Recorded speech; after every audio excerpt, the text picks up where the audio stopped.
Hi, welcome to episode 534 of The Corner of Knit and Tea. My name is Laura. I blog over at thecornerofknitandtea.com, which is where this episode and every episode show notes will be. I'm also known as Fluffy Kira on Instagram and Blue Sky. And I have an Etsy shop called The Corner of Knit and Tea, where I sell my handspun yarns and knitting patterns. Hi, how are you? It is Monday, August 25th. The month is almost over, and we are on a Monday before a holiday weekend week, which means there's tons to do, and I have been running around all day and I'm a little bit discombobulated, but I wanted to come and chat with you for a few minutes because I have had a really good crafting week. I finally got back to a little spinning. I've made some progress on a bunch of my knitting projects, and I also made a lot of progress on my quilting project. So I hope that you are having a good week so far. I know it's a little early to tell. I had a great weekend. It was crafty. I went out and did things. I exercised. I got my nails done. It was just a good weekend overall.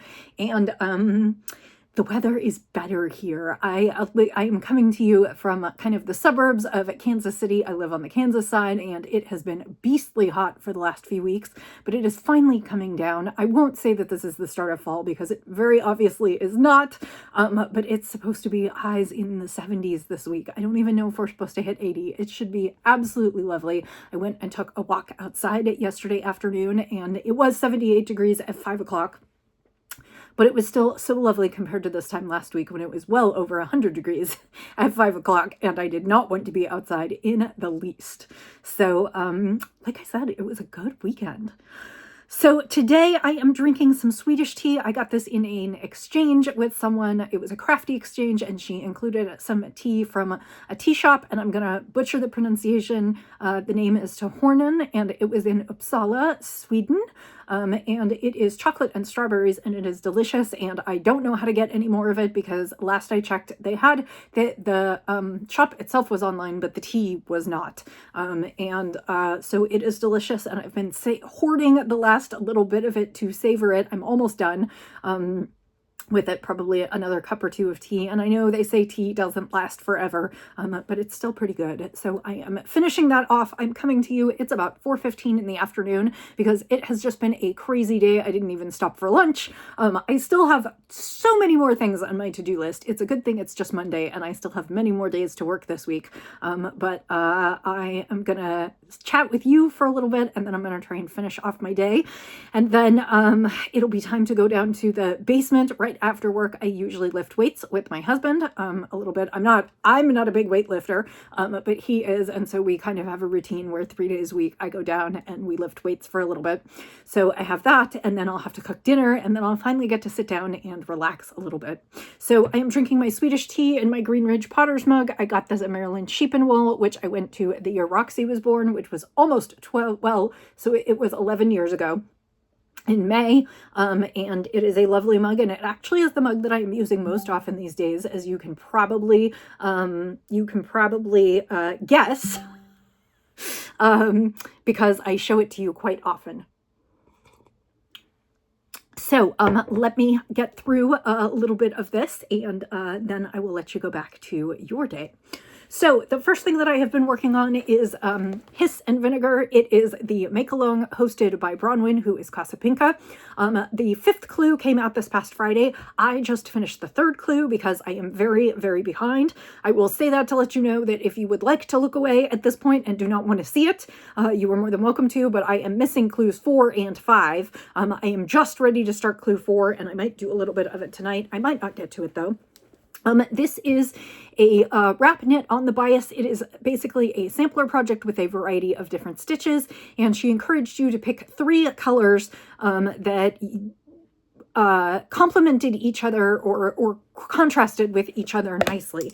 And I went through my stash and picked out a bunch of things that I had in my stash that I wasn't really sure what to do with. And so they ended up working out together really well. But the problem was that I only had a half skein for one of them, so I had to add a 4th color. So the 4 colors that I am using are, this is Treasure Goddess Treasure Toe sock yarn in the colorway Lusty Wench. This is a Lola Bean skein, and I can't remember what base it is, but it is her 80/20 merino silk is it merino silk and nylon? I can't remember. And it was her, it was a colorway that she dyed for Ukraine, and it came with a yellow mini, which I am not using. My half skein is Caribou Ba, and it was part of a, I think, a colorwork mittens kit. It came with a green, but I opted not to use the green. And then partway through, when I loved these three colors together and needed to come up with a fourth, I tried to match this one, but I was having a really hard time doing it on screen. And so this is a peach colorway, and this is Emma's Yarns, and I think it's something like Practically Perfect Peach or something like that. All the details will be on my project page. And so these are the four colors that I am using together. Basically, the orange is my A, the the pale blue is my B, and then these two are my C. I have been working through the shawl and mostly following the suggestions, but I have made a few spots where I swapped out colors just to kind of keep things from looking too all in one color. And I have mostly stopped using the dark blue, but I adding little bits here and there because I would like it to last through more of the shawl.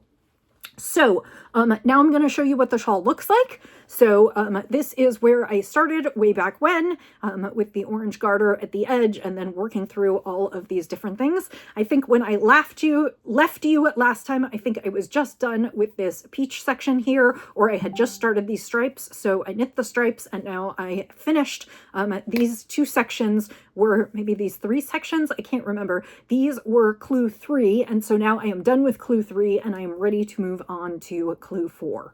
So I believe there is one more clue, and I believe that because this clue didn't tell you to bind off. So I'm thinking there are 6 clues, which means I am exactly halfway through now, and we'll have other fun things to look forward to. I know clue 4 has a lace chart in it, so that is kind of the next thing that I'm gearing up to knit. And I know I haven't even looked at clue 5 yet. I did print it out, but I haven't looked at it yet because, like I said, I'm running a little behind. That's because my wrist was bugging me, and so I am sort of catching up. I had hoped to keep up with this one, but this has been a really fun knit. I don't normally do mystery knit-alongs because a lot of times I like to know what I'm making beforehand. I'm a little type A that way.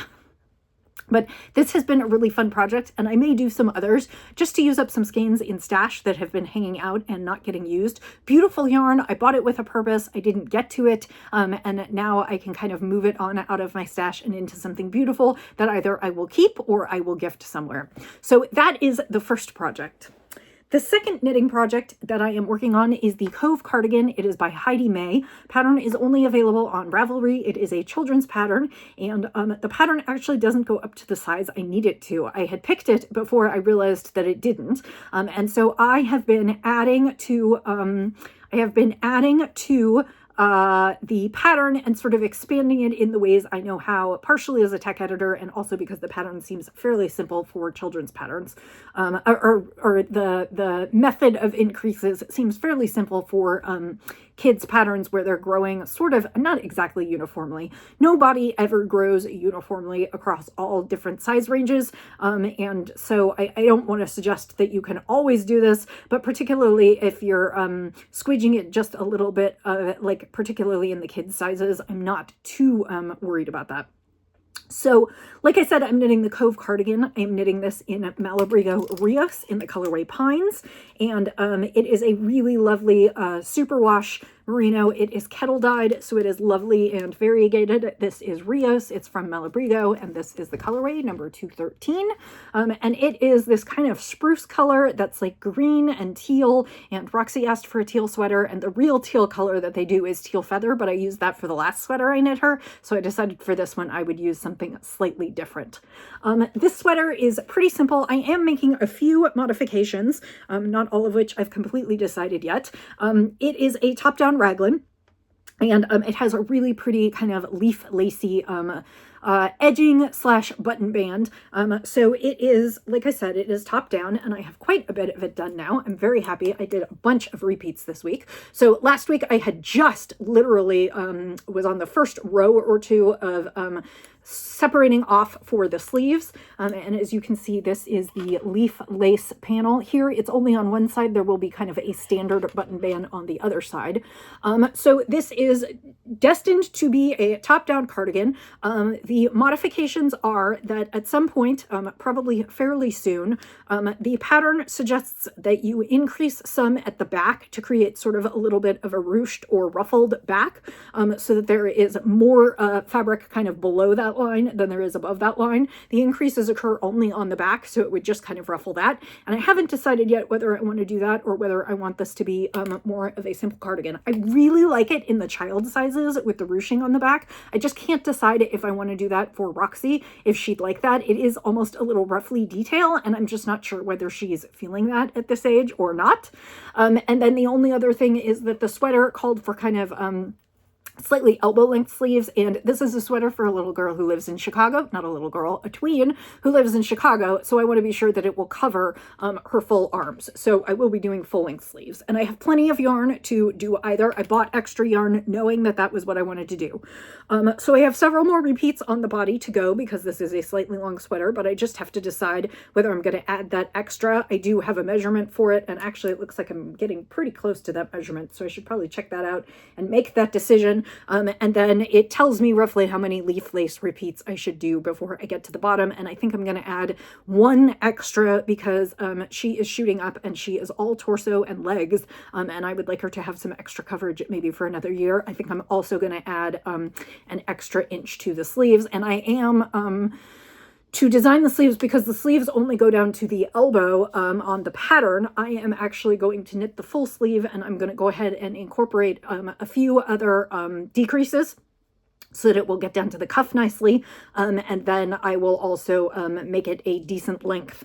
I'm looking at, for this, I'm actually going to use the Craft Yarn Council sizes for suggested arm length, and then I'll probably add an inch to that. And then I will take a look at their wrist versus upper arm, and I'll kind of figure out what I want to do and then duplicate that. So I'm making a few modifications, but I'm pretty much knitting this pattern as written, other than the fact that I'm adapting it for a slightly larger size. I may omit the ruffle, and I'm going to make longer sleeves, but those are not significant modifications. So it will be very pretty. The other side will get a button band, and then I will get some buttons and get those taken care of.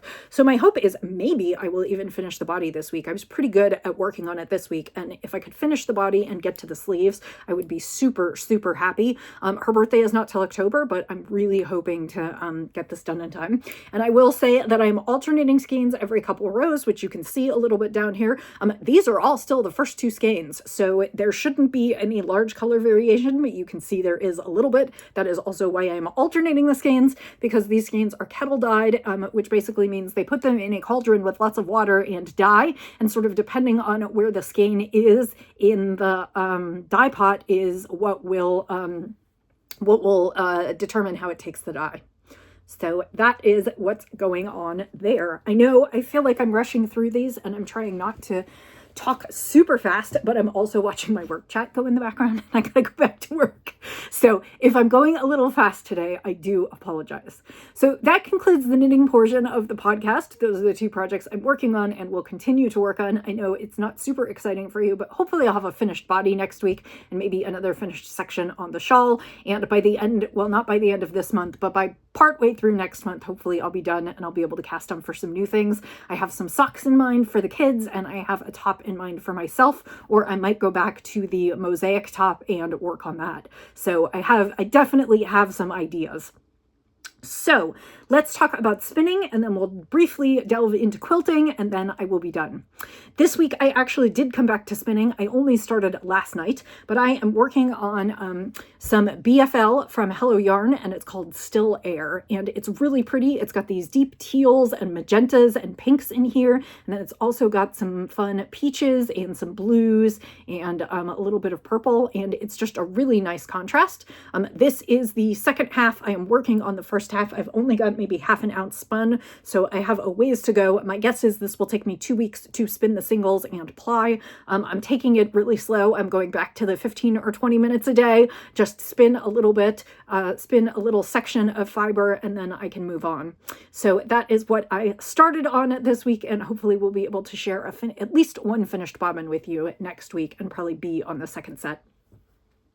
So the quilt, I am getting closer and closer. I spent a lot of time sewing and pressing this weekend, and I'm really pleased with my efforts. I basically have one more seam to go, and then the blocks for my quilt will be complete, and then it will be a The only thing left will be to lay out the blocks in the order that I want them and sew them together. I realize that's a lot more seams, but basically, to get to this point, I've been doing steps, I do a step a day. Which is I do a step to 80 pieces a day, and then I press and trim and do what I need to do, and then the next day I do the same thing. So I am creating quarter star blocks, which will eventually be put together for this quilt to be bigger stars. And so I brought in some of the pieces so I can show you what I'm doing. So these last week I talked about kind of putting things on, making my star points. And so the first set of pieces that I did were these rectangular pieces, and I put the star points on, and 80 of them have the diagonal going this way, and 80 of them have the diagonal going the other way. And then this week I attached it to a block that looks like this. So the next seam that will be time for me to make looks like this. So this is the second part, and it is the other block and the white one. So ultimately what this is going to look like, and I can't really, this is really hard to do, but let's see if I can. So it's going to look like this, and that's going to be the corner of the star. And then I will have 80 other blocks that look exactly like this, except they are in different fabric. So the fabric that I am using is the Salutations collection from Rashida Coleman Hale, and she is from Ruby Star, which their fabric is made by Moda, but they are a small design team that has been working together for quite a few years. They have lovely fabric in bright colors, very modern.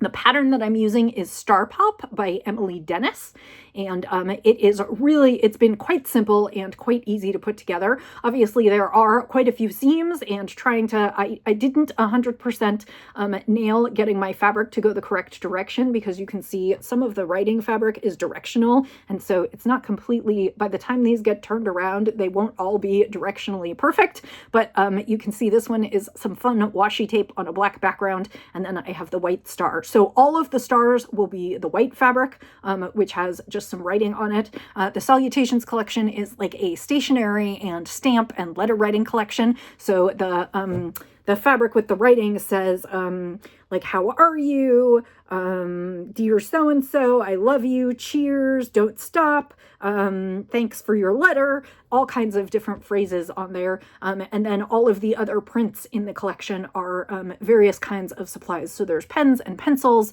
there's letters, there's stamps, there's some floral prints, which I guess aren't technically stationery, but they are very pretty. Anyway, so this is probably the last time I'm going to show this to you right now. And that is because the quilt is actually for one of my dear friends who watches the podcast. And I decided that after I kind of put the basic blocks together, I was not going to share anything else on social media until I gift her the quilt. So what remains for me to do is do basically this seam right here in between these two blocks to get the star together. So basically I'm going to put these pieces together like so. And then I will need to sew that seam, and that will create my star block when that folds open. You'll see that creates the star corner. And then I will have 80 of these, and I will start turning them round and round and mixing and matching up the colors to make the white stars in the center and then the colorful background. And like I said, at that point, I'm basically going to stop sharing photos. I will assemble the top, and then I will quilt it and bind it and take some glamour shots before I give it to her. And then I will share all of those after the quilt has been given. But I kind of don't want to ruin the surprise of like the last little bit. And she does watch here. She is in my craft group, so it will probably kill me to try and keep it a secret, but I'm going to try and keep it a secret. So I think that's it here. I have lots going on this week because we're gearing up for Labor Day sales at work. And so, and I have a collection to tech edit. So my week is really overflowing with things to be done. And also someone else is out on vacation and I'm trying to cover a little bit for him. And he has lots of moving pieces. Goodness, I thought I had a lot, but he has even more than I do. So I am sort of trying to keep afloat this week, but I'm really looking forward to a 3-day weekend next weekend for Labor Day, because my plan is to stay inside and quilt and sew and spin and do all the things. My hope is that I will have the top finished as of next weekend. I will have the body finished on the sweater, and maybe I'll get through clue 4 on the shawl. I'm still trying to take it easy on my wrist and not do too much. I have been doing some chicken knitting as well. So there's just lots going on, and I feel very frenetic for the next several weeks. I have a lot coming up at work and a conference to attend, and I feel like I feel like I'm going to be busy going right up to the holiday season. I thought I was going to be good like after September 20th, but then I actually had some travel added to my calendar. And so I feel like I'm just going to be going at a rip-roaring pace, basically until the holidays, and then it's all the holidays. So it's going to be quite an interesting couple months, but I'm feeling inspired and crafty and ready for fall, and I hope you'll enjoy when I share my projects with you. So I'd love to hear about what you're working on for fall. Have you felt the fall knitting bug catch you yet? I know it's still not very cool most places, but it's kind of back to school, and I'm starting to feel the siren call of fall sweaters and vests and other things. So I hope you're doing well. I hope you have a lovely week ahead. And I will say, as I always do, happy knitting, happy spinning, happy sipping, and I'll see you next time. Bye.